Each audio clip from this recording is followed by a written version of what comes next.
Em junho de 2011, o então presidente da Venezuela, Hugo Chávez, visitou Cuba para ser submetido a uma cirurgia. Depois de retornar ao seu país no início de julho, ele viajou novamente à América Central em 2 ocasiões, primeiro durante o mesmo mês e depois no início de agosto. O homem precisava continuar lá com um tratamento extremamente invasivo. E as especulações começaram. Chávez não estaria fisicamente apto para se candidatar à reeleição em 2012.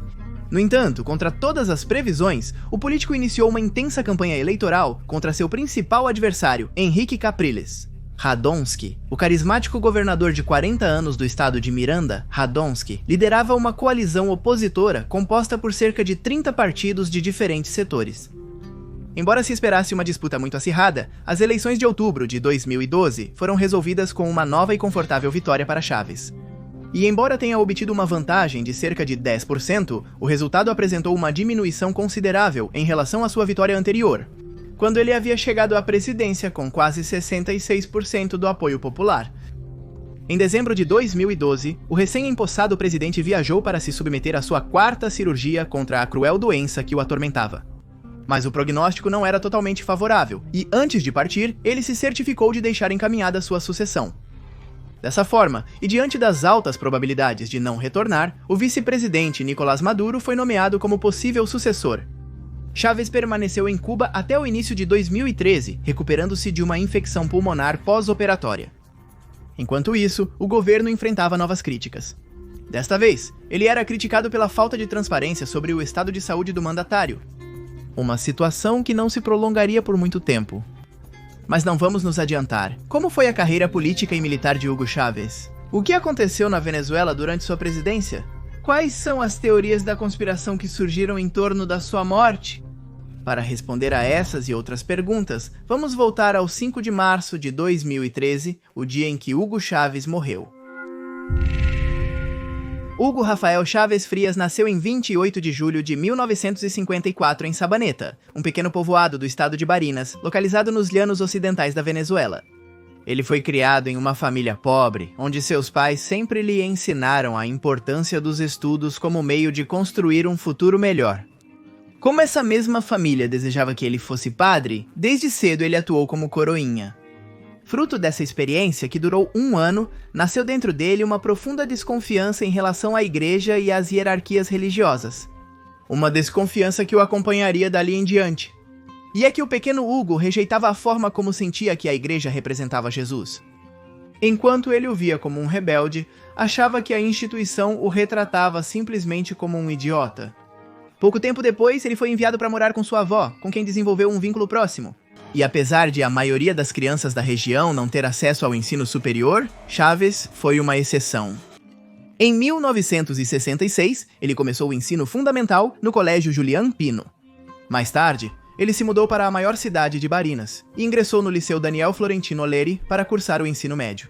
Em seu tempo livre, ele gostava de hobbies como pintura e canto, além de ajudar financeiramente sua família, vendendo na rua os doces de frutas caramelizadas que sua avó preparava.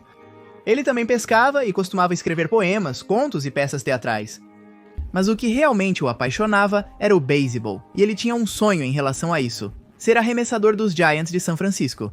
Como seu ídolo venezuelano, Néstor Eulático Chávez, apesar de compartilhar o sobrenome, não tinha laços familiares com o atleta. No entanto, o que o unia a ele era uma admiração enorme, tão grande que, em 1969, sua morte em um acidente aéreo o marcou profundamente. Inclusive, o consternado Hugo precisou faltar às aulas por 2 dias. Houve também outra figura que naqueles anos conseguiu capturar a admiração do jovem Chávez, Simón Bolívar. Ele o idolatrava tanto que chegava a associar eventos de sua própria vida com datas-chave ligadas a fatos históricos protagonizados pelo herói. Durante seus anos no ensino médio, também começou a se interessar por leituras sobre ideologias como o comunismo e o socialismo. Finalmente, formou-se em 1971, aos 17 anos de idade, obtendo o título de bacharel em ciências. 3 semanas depois, ingressou como cadete de 4ª classe na então Academia Militar da Venezuela. Lá, começou a ser influenciado por figuras como Omar Torrijos e Juan Velasco Alvarado, o que o levou a desenvolver um pensamento nacionalista e socialista. Em 1975, formou-se em 8º lugar em uma turma de 75 cadetes, e obteve o título de bacharel em Ciências e Artes Militares, com especialização em Comunicações Terrestres, com o posto de 2º tenente. Após concluir seus estudos, começariam seus anos no exército venezuelano, onde deixaria muito claro seu esforço e seu compromisso. Em 1975, Chávez fez um curso de comunicação na Escola de Comunicação Eletrônica das Forças Armadas, onde se destacou ao ficar em terceiro lugar entre 25 alunos. Seu primeiro destino foi à frente de um pelotão de comunicações do Batalhão de Caçadores de Montanha Manuel Cedênio, com base em Cumaná, no leste do país. Essa unidade estava destacada para enfrentar as guerrilhas que atuavam contra o governo do então presidente Carlos Andrés Pérez. Embora fizesse parte do aparato militar que combatia os movimentos insurgentes, Chávez ironicamente sentia certa empatia por suas reivindicações, mesmo que não compartilhasse sua ideologia. Naquela época, existiam questões que pareciam inquietá-lo profundamente, entre elas, a corrupção e o abandono que ele percebia dentro da própria Força Armada Nacional. 2 anos depois, ele não só se casou com uma professora de educação infantil chamada Nancy Colmenares, como também foi promovido a tenente.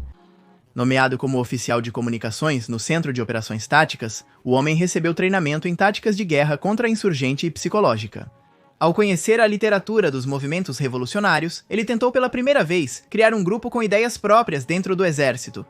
Claro, isso ia tão contra o caráter apolítico das Forças Armadas que poderia até mesmo resultar em sua expulsão. Mesmo assim, ele fundou o chamado Exército de Libertação do Povo da Venezuela. Um pequeno grupo de oficiais que compartilhavam uma única coisa: a preocupação ativa com a situação do país e da instituição militar. Entre 1978 e 1980, Chávez ocupou diferentes cargos em unidades blindadas e na Academia Militar, onde atuou como chefe do Departamento de Educação Física, chefe do Departamento de Cultura e comandante fundador da companhia, José Antônio Paes. Já tendo alcançado o posto de capitão, Chávez continuava dedicado a uma de suas grandes paixões, o beisebol. Participava ativamente de torneios tanto militares quanto civis, enquanto dividia seu tempo com a escrita de contos e poesias. No entanto, sua maior paixão começava a se concentrar em outro campo, um campo onde ele deixaria sua marca. O que realmente motivava Hugo Chávez era a política com enfoque militar, por isso em 1982, fundou, junto com outros oficiais, o Exército Bolivariano Revolucionário 200, com o número 200 em referência ao bicentenário do nascimento de Simão Bolívar. Ele surgiu como um espaço de análise e debate, onde seus integrantes se reuniam para aprofundar o pensamento de Bolívar e compartilhar suas preocupações sobre a realidade política e social do país. Embora dissessem não ter ambições políticas, faziam campanha dentro dos quartéis e criticavam duramente os altos comandos militares. Chávez, enquanto isso, continuava ascendendo em sua carreira militar e ocupando vários cargos durante o segundo mandato de Carlos Andrés Pérez. A aplicação de um duro plano econômico provocou a explosão social conhecida como Caracazo, que tirou a vida de centenas de pessoas. Após uma dura repressão por parte do exército, esse contexto de descontentamento reforçou apenas uma ideia na mente de Chávez: o sistema político estava em uma crise absoluta. Sua postura se tornou tão aberta que em 1989 ele foi brevemente preso por suspeita de conspiração. Finalmente, ele foi libertado e transferido para longe de Caracas. Em 1991, já como tenente-coronel no comando de um batalhão de paraquedistas em Maracay, seu já mencionado grupo passou a se chamar Movimento Bolivariano Revolucionário 200. Algo era evidente. Já não se tratava apenas de um plano militar, mas sim do nascimento de um movimento político com participação civil.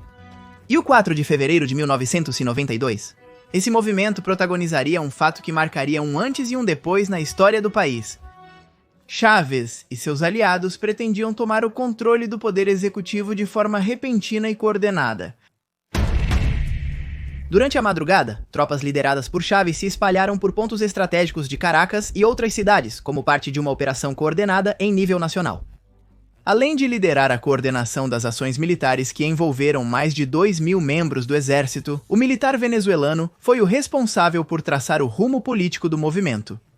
Após várias horas de caos e confrontos entre soldados, o presidente Pérez conseguiu retomar o controle a partir do Palácio de Miraflores, a residência oficial da presidência da Venezuela. Em seguida, ele se dirigiu à nação por meio de um discurso televisionado que não deixava dúvidas. A rebelião havia fracassado e as forças armadas eram firmes e leais à ordem constitucional. Ao meio-dia, foi Chávez quem apareceu diante das câmeras reconhecendo sua derrota. As consequências do golpe foram conhecidas no dia seguinte. Pelo menos 18 pessoas perderam a vida, e mais de 60 ficaram feridas nos confrontos. Embora, segundo estimativas não oficiais, o número de vítimas possa ter chegado, na verdade, a 50 mortos e mais de 100 feridos. Chávez foi então preso e levado para uma prisão localizada em São Francisco de Yari, onde permaneceu por 2 anos aguardando julgamento. Finalmente, ele foi libertado em 27 de março de 1994, depois que o então presidente, Rafael Caldera, decidiu arquivar o caso e conceder-lhe um indulto oficial. Isso lhe permitiu começar seu ativismo político no âmbito civil. Em dezembro desse mesmo ano, ele viajou para Cuba e foi recebido com honras de chefe de Estado pelo então presidente cubano Fidel Castro. Começou a formar relações com líderes de esquerda, continuou mobilizando seus antigos camaradas e, 3 anos depois, fundou o movimento Quinta República, seu próprio movimento político eleitoral. O objetivo era derrotar a velha classe política por meio das vias democráticas. Para isso, o movimento adotou um discurso populista centrado na justiça social e na luta contra a corrupção. Buscava-lhe, além disso, uma reforma constitucional por meio de uma Assembleia Constituinte, com o objetivo de, segundo suas palavras, refundar a República. Entre 1995 e 1997, viajou por todo o país, divulgando sua proposta política e se apresentando como um líder com uma abordagem nacionalista, embora sem uma ideologia clara. Dessa forma, começou a conquistar o apoio popular nas eleições legislativas de 1998. O movimento Quinta República se tornou o segundo partido do país, ao conquistar 49 dos 189 assentos na Câmara dos Deputados e alcançar 21,3% do apoio eleitoral. Isso só significava uma coisa: um descontentamento crescente por parte do povo em relação aos partidos tradicionais, e esse mesmo descontentamento logo se refletiria nas eleições presidenciais. No dia 6 de dezembro de 1998, foram realizadas eleições presidenciais na Venezuela. Chávez conseguiu se conectar com o povo usando uma linguagem coloquial e direta, e se mostrando como um homem humilde e do povo. Muitos viam em sua figura uma esperança de mudança, enquanto seus críticos o chamavam de demagogo, autoritário e militarista. Finalmente, o político obteve uma vitória esmagadora com 56,2% dos votos válidos, o que representou 33% do eleitorado total. Dessa forma, o ex-militar se impôs indiscutivelmente sobre seus adversários, Henrique Salas Romer, que obteve 39,9%, e Irene Sáez Conde, que ficou muito atrás com menos de 200 mil votos. Em 2 de fevereiro de 1999, aos 44 anos de idade, Hugo Chávez assumiu a presidência da Venezuela. Após seu discurso no Capitólio Federal, Hugo Chávez marchou até o Palácio de Miraflores, junto com seus simpatizantes, e ativou o que chamou de Poder Constituinte. Em termos simples, ele convocou a criação de uma Assembleia Nacional Constituinte, com o objetivo de legitimar legalmente os ideais e as transformações impulsionadas por seu governo. Em 25 de abril de 1999, foi realizado um referendo consultivo sobre a convocação da Assembleia Nacional Constituinte, o qual foi aprovado por mais de 81% dos eleitores e teve uma abstenção de 62,3%. Em 20 de novembro de 1999, essa Assembleia Nacional Constituinte completou o novo projeto de Constituição. Assim, para o dia 15 de dezembro de 1999, foi realizado um referendo no qual mais de 71% dos eleitores aprovou a nova Constituição da Venezuela. Nascia a Constituição Bolivariana da Venezuela, que introduziu várias mudanças importantes, entre as quais se destacou a renomeação do país para a República Bolivariana da Venezuela e a ampliação do mandato presidencial para 6 anos, com apenas uma reeleição permitida. Foram criados, além disso, 2 novos poderes, que se somaram aos já conhecidos Executivo, Legislativo e Judiciário. O moral, destinado a combater a corrupção, e o eleitoral, que promovia a democracia direta por meio de referendos revogatórios. A Assembleia Nacional também substituiu o Congresso bicameral e passou a ser composta por 165 membros. O presidente ganhou mais poder, podendo nomear o vice-presidente, promover oficiais militares, convocar referendos e dissolver o parlamento. Também foram reconhecidos os direitos indígenas e permitiu-se uma maior intervenção militar na política. No meio desse processo, ocorreram as trágicas inundações em Vargas. Meses depois, em julho de 2000, foram realizadas as chamadas mega-eleições, nas quais Chávez foi reeleito com quase 60% dos votos. E seu partido conseguiu maioria na nova Assembleia Nacional, consolidando seu projeto político.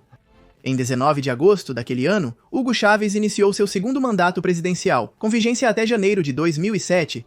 Enquanto isso, a oposição começava a se formar com cada vez mais veemência.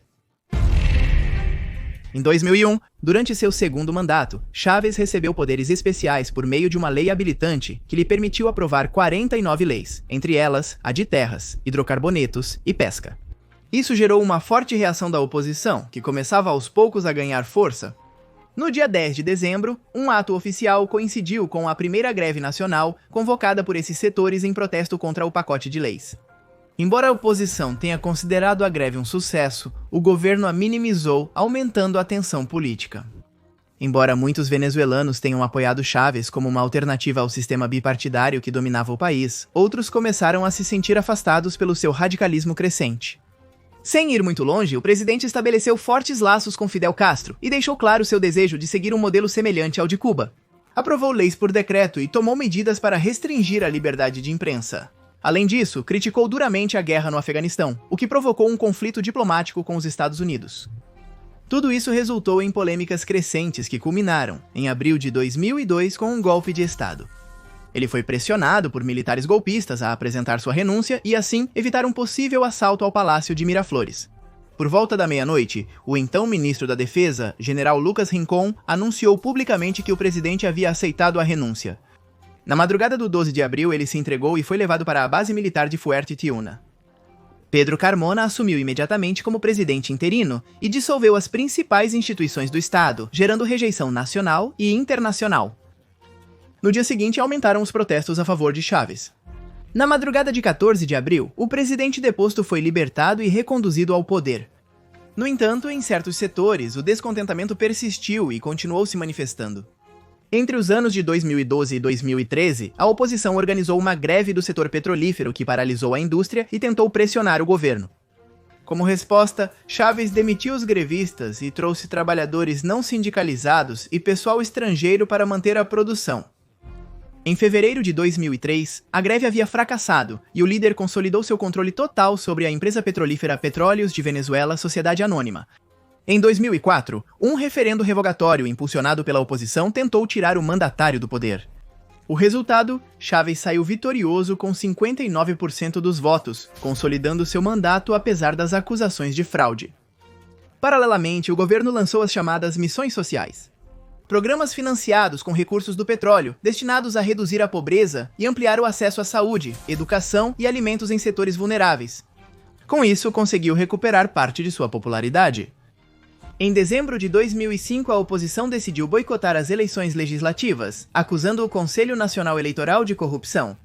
No entanto, as eleições foram realizadas de qualquer forma, e a coalizão chavista conseguiu o controle absoluto da Assembleia Nacional. Em dezembro de 2006, Chávez foi reeleito presidente com 63% dos votos. Seu mandato estava garantido por mais 6 anos.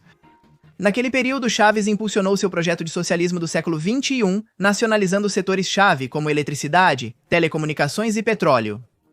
Sua postura anti-americana se intensificou ao atacar o então presidente dos Estados Unidos, George W. Bush, a quem chamou de diabo na Organização das Nações Unidas. Em 2007, Chávez promoveu uma reforma constitucional que aumentava o poder do executivo, incluindo a reeleição indefinida e um maior controle sobre o Banco Central. No entanto, em um referendo de dezembro de 2007, o pacote de reformas foi rejeitado, por uma margem estreita de 51% a 49%. Isso marcou a primeira derrota eleitoral de Chávez. Ainda assim, em fevereiro de 2009, um referendo aprovou um pacote de reformas constitucionais que permitiu a reeleição indefinida do presidente. Com essa vitória, o governo intensificou sua repressão contra a dissidência, prendendo opositores importantes, fechando inúmeras emissoras de rádio e encerrando a Globovision, o último canal crítico ao regime. No entanto, o tempo de Chávez no comando começava a se esgotar, e é assim que nossa história volta ao começo. Em 2011, um Chávez doente foi operado em Cuba, e após várias visitas para tratamentos, começaram as dúvidas sobre sua capacidade de se candidatar em 2012. Apesar disso, lançou uma campanha intensa e finalmente venceu as eleições contra Henrique Capriles. Para a tristeza de seus seguidores e a alegria de todos os seus opositores, esse mandato seria o último. Em dezembro de 2012, Chávez se submeteu a uma 4ª cirurgia e designou o então vice-presidente Nicolás Maduro como seu sucessor político, pedindo ao povo que o apoiasse caso ele não pudesse continuar à frente do país. Após a cirurgia, o mandatário permaneceu em Cuba por várias semanas, recuperando-se de complicações pós-operatórias. Tudo isso o impediu de retornar para exercer oficialmente seu quarto mandato. Durante esse período, Maduro assumiu progressivamente suas funções e continuou fazendo isso até o dia 5 de março de 2013, quando daria uma notícia importante em cadeia nacional. Às 17h20, horário da Venezuela, Maduro anunciou o falecimento de Hugo Chávez, aos 58 anos. O presidente venezuelano havia colocado um fim a uma batalha de quase 2 anos contra o câncer, marcada por cirurgias, quimioterapias e tratamentos. Após o anúncio, milhares de pessoas tomaram as ruas de Caracas em uma forte demonstração de dor e comoção. Muitos choraram, se abraçaram e expressaram seu pesar do lado de fora do Palácio de Miraflores, onde cenas de profunda emoção foram vividas. A cidade parou, as pessoas deixaram seus trabalhos, lojas e escritórios foram fechados, e as ruas ficaram cheias de veículos e pedestres. A British Broadcasting Corporation relatou incidentes isolados de violência após o anúncio. Apoiadores do presidente atacaram e incendiaram barracas de estudantes que protestavam por mais informações sobre sua saúde, embora não tenham sido registrados feridos. O já mencionado Henrique Capriles, líder da oposição e adversário de Chávez nas eleições de 2012, ofereceu suas condolências à família do mandatário e pediu ao governo que agisse conforme a Constituição, afirmando que foram adversários, mas não inimigos. Em um comunicado oficial emitido 2 dias após sua morte, o chefe da Guarda Presidencial informou que o falecimento do líder político foi causado por um infarto fulminante. O governo venezuelano decretou 7 dias de luto e o corpo de Chávez foi trasladado para a Academia Militar de Caracas, onde permaneceu em câmara ardente durante 3 dias, para ser visitado pelo público, antes do funeral de Estado, realizado em 8 de março de 2013. Embora inicialmente tenha sido anunciado que ele seria embalsamado e exibido permanentemente, isso finalmente não foi possível. O luto nacional foi finalmente estendido para 11 dias e em 17 de março. O caixão foi levado com honras militares ao quartel da montanha.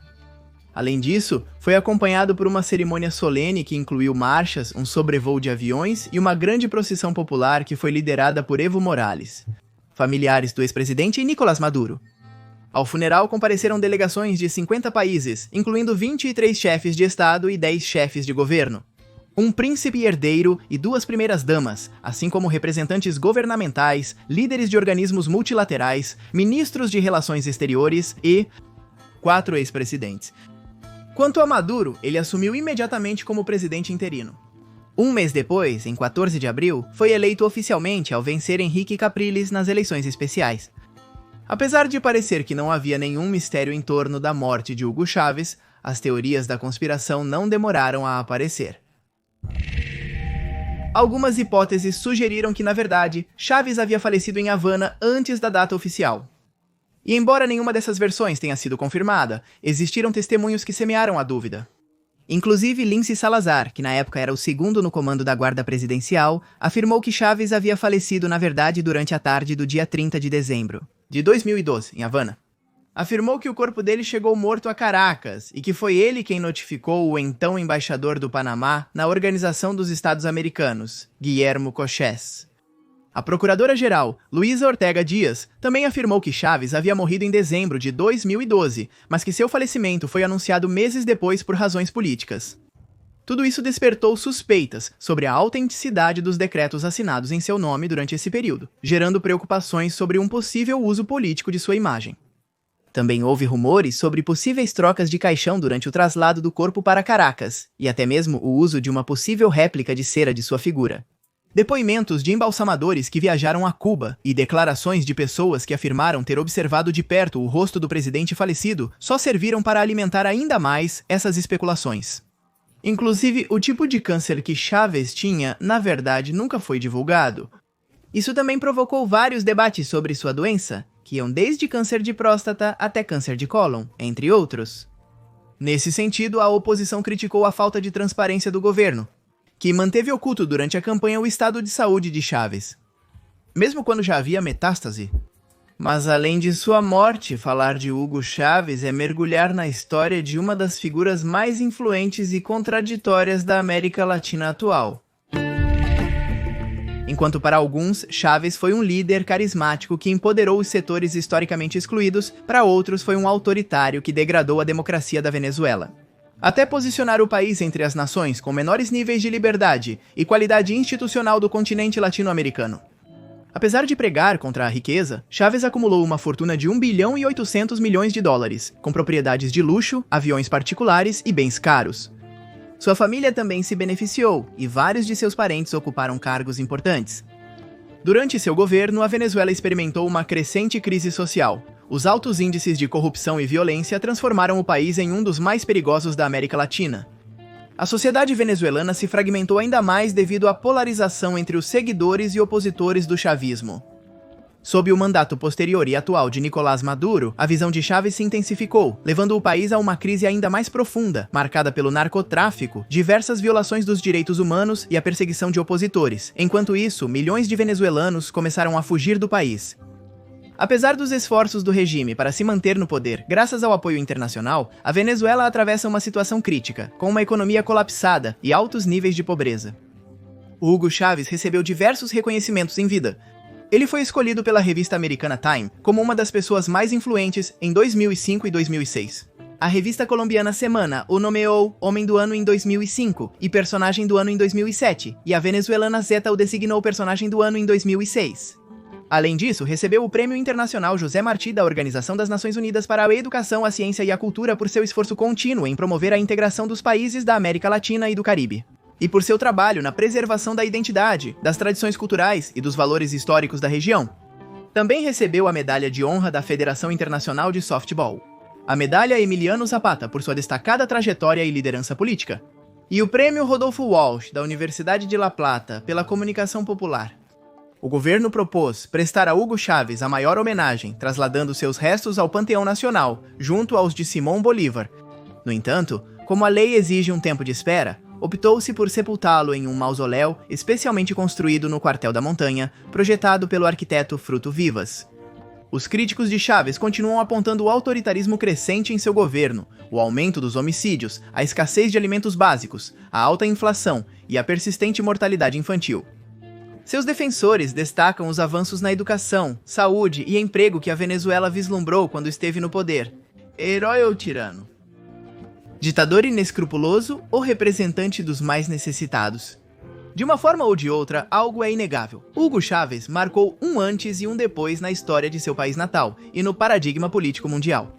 Hoje em dia, sua morada de descanso conta com uma guarda de honra permanente e com um canhão do século XIX que é disparado todas as tardes em sua memória. São tiros de canhão que, com sua explosão, relembram um dos personagens mais polêmicos e controversos dos últimos anos.